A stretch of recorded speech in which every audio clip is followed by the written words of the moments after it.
करतेस? आजीशी खोटं बोलशील? हा, मला माहितीये सगळं. जाते मी. अगं थांब थांब, ऐक तर खरं. हे बघ, मी तुला हे सगळं का विचारतेय? मला तुझी काळजी वाटते म्हणून विचारतेय ना. मला सांग, आजपर्यंत तुला तुझी आई कधी ओरडली नाही, कधी मारलं नाही, कधी रागवली नाही, कधी डोळे वटारून तुझ्याकडे बघितलं पण नाही. मग कालच अचानक कसं काय ती तुला, म्हणजे तुला का ओरडली असेल ती? हे बघ वेदा, आता ना तुला ओरडा खायची सवय करून घ्यायला हवी. हं, आजी तू असं का बोलतेस? आता बघ ना, तुझी आई तुझ्यावर प्रेम का करते? तू घरात सगळ्यात छोटी आहेस म्हणून ना, हो की नाही? पण मग आता तुझ्यापेक्षा छोटं बाळ आलं तर ती त्याच्यावर जास्त प्रेम करेल ना. आणि मग ती तुला कधी कधी रागवेल सुद्धा, मार सुद्धा देईल तुला.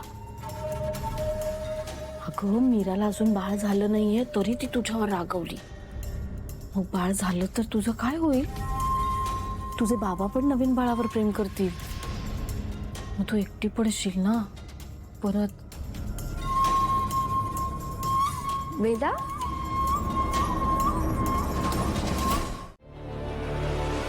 वेदाचे बाबा पण ऑफिसला गेलेत.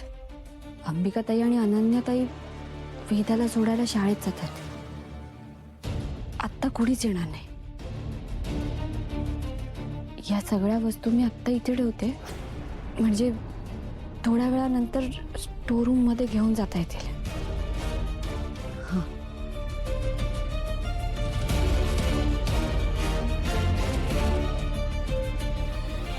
तुळस,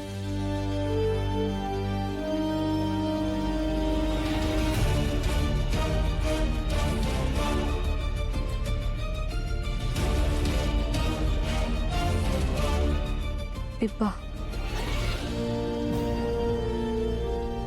मंत्र काय होता?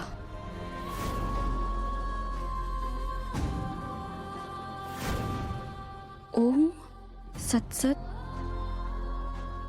शक्ती ज्वाला एकसंधाय स्वाहा.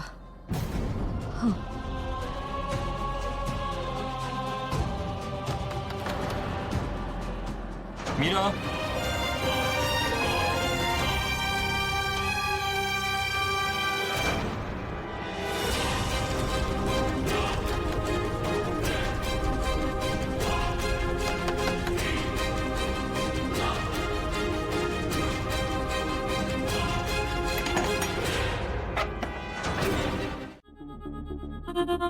मी एकटी नाहीये स्वयंपाक करणारी. सून कुठे आहे तुझी? ती तर आलीच नाहीये. नर्मदा, किचनच्या कामासाठी मीराची वाट बघणं सोडून द्या आता. कारण ती गरोदर राहिल्यानंतर मी तिला एकही काम करू देणार नाही. अगं बाई, म्हणजे सगळी कामं तू करणार आहेस? तू विसरलीस का? त्या दिवशी तिकडे माझ्या पायावर नाक घासलं होतंस म्हणून तुला या घरात राहायला मिळतंय. विसरले नाही, सगळं लक्षात आहे माझ्या. मनात साठवून ठेवलंय मी ते. तुझ्या मनात काय सुरू आहे ना हे चांगलंच माहितीये मला.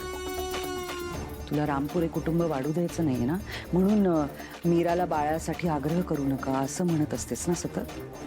पण एक लक्षात ठेव, आता तू घरात हा जो आराम करतेस, मौज करत असतेस ना, ती बंद कर. कारण मीरा करते ती सगळी कामं आता तुला करावी लागणार आहेत. त्यामुळे सवय करून घे. म्हणजे तुला काय म्हणायचंय? घरातली सगळी कामं मी एकटीने करायची? नाही जमणार. जमवावं लागेल, या घरात राहायचंय ना तुला. हवं तर यांना घे ना हाताशी. तसंही काही काम करत नाहीत, सतत एकतर बसलेले असतात किंवा चरत असतात. त्यानिमित्ताने थोडासा व्यायाम तरी होईल त्यांचा, नाही का? चल उरकून घे सगळं पटापट, भूक लागली मला. आता आता सगळं ठीक होईल. बाळ आल्यानंतर सगळे खूप खुश होतील बघा. आणि घरात जे काही गैरसमज आहेत ना ते आपोआप दूर होतील. मीरा, तू कशी गप्प बसलीयस? ते बघ आजीने किती छान रंग भरलेत त्या चित्रात. जा आजीकडे जा. हीरा जा ना ग. जा वेदा.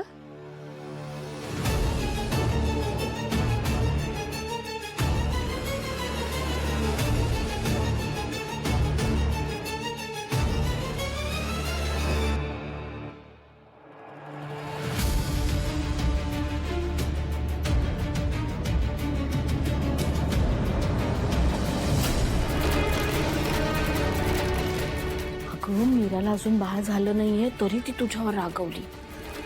मग बाळ झालं तर तुझं काय होईल? तुझे बाबा पण नवीन बाळावर प्रेम करतील. मग तू एकटी पडशील ना.